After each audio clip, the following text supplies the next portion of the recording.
I'm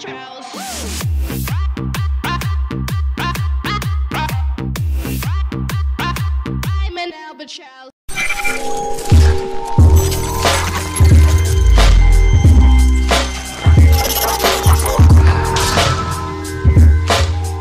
Normally, I don't like to review things already done by other critics. My MLP reviews are an obvious exception. This is because usually I feel that they've done a good enough job blasting whatever's being reviewed. However, this fascinating little thing is so mind-blowingly bad that I couldn't just leave it to the wayside, despite being reviewed by both TV Trash and Huey's Animated Movie Reviews. It's also a drop pilot, so I don't have to worry about copyright issues. And by the way, bite me, Fox! I figured out how to get around Hasbro, I figured out how to get around Viacom, and I'll figure out how to get around you. And when I do, it's gonna be one hell of a marathon on your ass. Yes, the Groovenians is a dropped pilot, which doesn't have a Wikipedia page, so my information on this thing is very limited. What I do know is that this was only aired twice, ever, and then it was never heard of again, until internet reviewers started digging it up. It was created by a surrealist painter, Kenny Scharf. And yeah, it looks like it was created by a surrealist painter, with no outside input from anyone else. You know what? I'm just stalling. Let's begin this thing. The first thing you'll notice is probably what they blew their entire budget on. It's the place. We're the Groovenians. The opening sequence is sung by the B-52s. You may be familiar with some of their other work.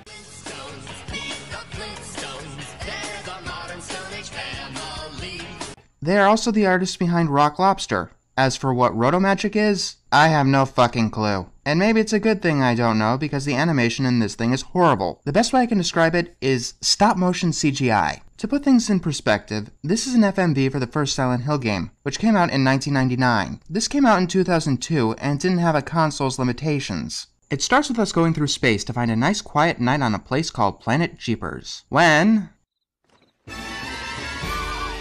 Ladies and gentlemen, please welcome to the stage the newest act from the Glindian jet duo called Zoo Zippawow.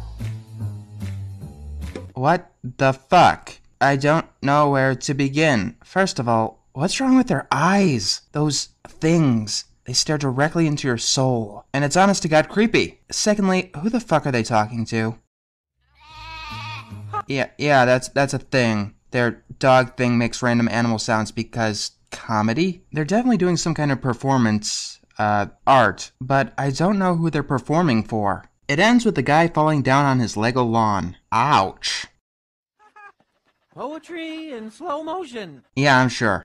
A free love noise, funny, funny. Oh, the ways I'm going to despise thee. Perhaps you are a pushover who just lets things happen to himself. Or maybe you become lost in your own little world. Or perhaps your pathetic voice grates on my ears. Eventually, the parents of one of them see what they're doing and call it a disgrace. They're not wrong, and they decide to give our two protagonists, Jet and Glindy, a good talking to. I don't know, Jet. People around here just don't understand. Perhaps that's because you're shouting it out on the lawn in the middle of the night. I like art as much as the next guy, but there's a time and a place for it, and your front lawn is not a place for interpretive dance. How can they?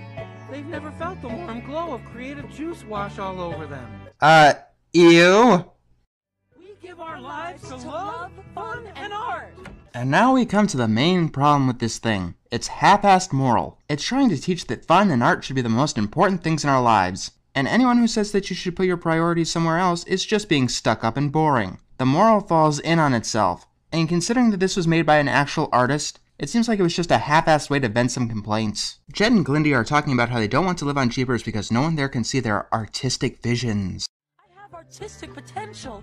Yeah, I'll believe it when I see it. Then a giant floating brick comes by and dumps this guy here. This is apparently Nixon, and he disappeared a while back. Apparently he, let's let the man explain.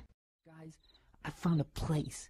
The place, man. Man, it was great. It's a place where you could be anything you want to be. Where all the hipsters seek refuge. Can I have some? On second thought, whatever the fuck he was smoking probably inspired this shit, so he can keep it. What's this place called? Marijuana. Ooh, Groovenia.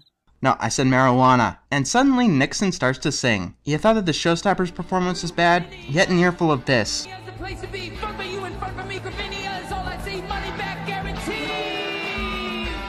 Do you know what the sad part is? Of the songs in this thing, that's probably the best of them. title sequence notwithstanding. And I have no idea why, since the guys who did the music for the first 3 Crash Bandicoot games should be able to produce something of quality. Eventually, Nixon's grandmother comes outside and drags him inside by the ear. Thank you. Nixon instructs Jet and Glindy to go to Groovenia and gives them his key. And apparently the lawn is long enough for him to give a long-winded set of instructions. They're about to go to that place when their parents call them inside. It's time for them to start taking on life's responsibilities. The father got Glindy a job as a filing secretary and goes over all the bad parts of the job. Wait, so their parents want them to be miserable? Yes, kids, if your parents want you to stop having fun and actually take some responsibilities, then in reality they want you to be miserable. You know, writers, sometimes it's okay to use your brain. And they set up a bride for Jet, who is as repulsive as this horrid animation will allow, and they each get taken away.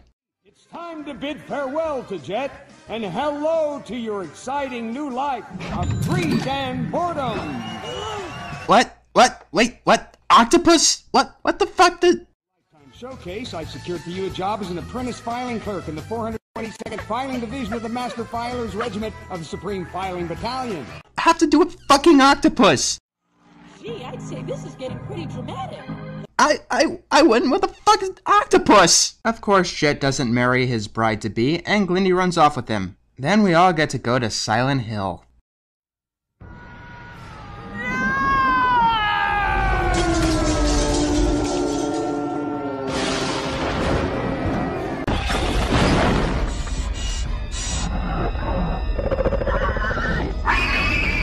I mean, what the fuck? What the hell is the point of this shit? I doubt the bad CG animation will get to anyone, but it still comes the fuck out of nowhere and has no point. I understand that this is a cartoon, but you've got to draw the line of weirdness somewhere. You can't just throw random shit at the screen. I mean, this isn't a surreal painting. Oh wait, they eventually make it to the airport and are on their way to Groovenia.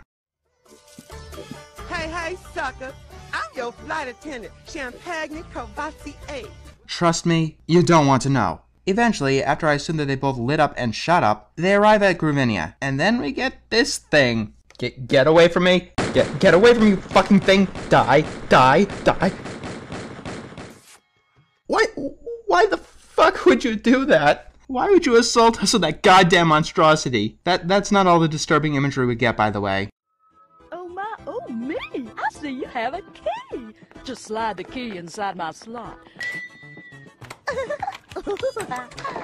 This was made for children, right? Who am I kidding? This is made for stoners by stoners. The tree monster leads them to Nixon's old apartment, and apparently he had some roommates. Oh god, not again! Why does this thing keep shoving lips in my face? It's as creepy as all fuck! What is this?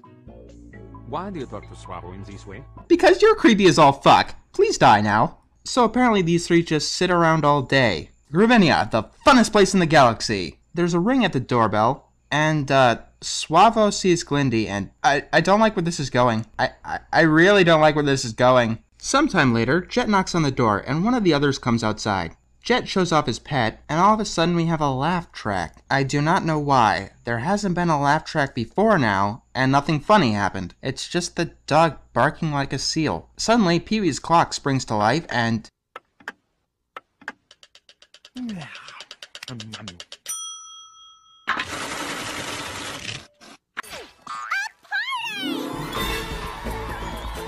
No, trust me, Pinky. I don't think you want to be a part of this one. Guys, what did you put in my drink? So, the story takes a break to have a completely out-of-nowhere dance segment. Why does every other animation I review seem to have one? By the way, this is some of the worst CG animation that I've ever seen. Sometime later, the plot seems to break in.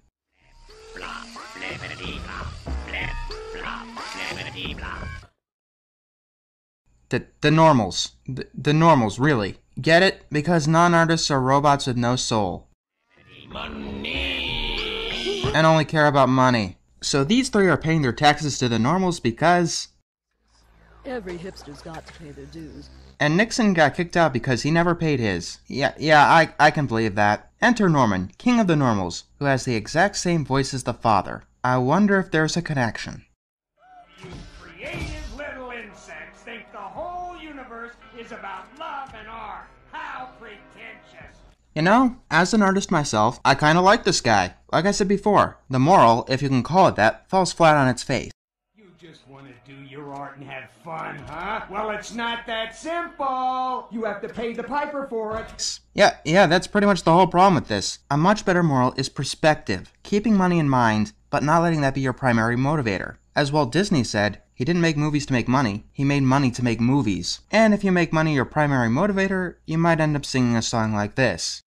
Cause it's liquid. Money. Makes me happy. Money. It's where it's at. Money makes my world go round. Money. I'll even tease it from you. Money. But I'll never please it from you. I said sweet money now. Floats my boat. That was the worst performance we've ever seen.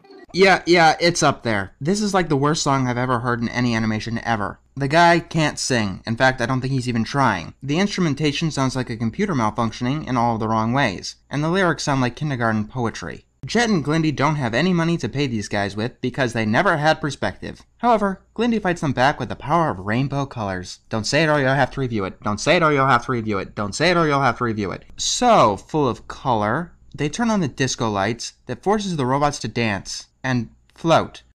What's happening to me? Good question, because I have no fucking clue. So, the normals get forced out because drugs. But Norman swears revenge.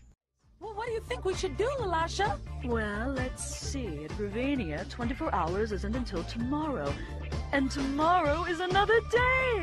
Here, have some juicerino cake! Yay, I'm going to be evicted tomorrow, but I shouldn't worry because that's an entirely different day. Is there really anything more for me to say? This whole thing is like hearing someone's half-assed, badly animated attempt to complain that no one takes their art seriously, and the world is just a money-grubbing place. I'm sorry to say this, but even career artists need to make money at some point. You'd think that Kenny Scharf, the creative mind behind this bad acid trip, would know this. He's a career artist, and I highly doubt that he does his work for charity. I also don't think that he got his BFA in painting in 1980 for free either. By now, you probably figured out that I really hate idiocy. But if there's something that I hate even more than that, it's pretension.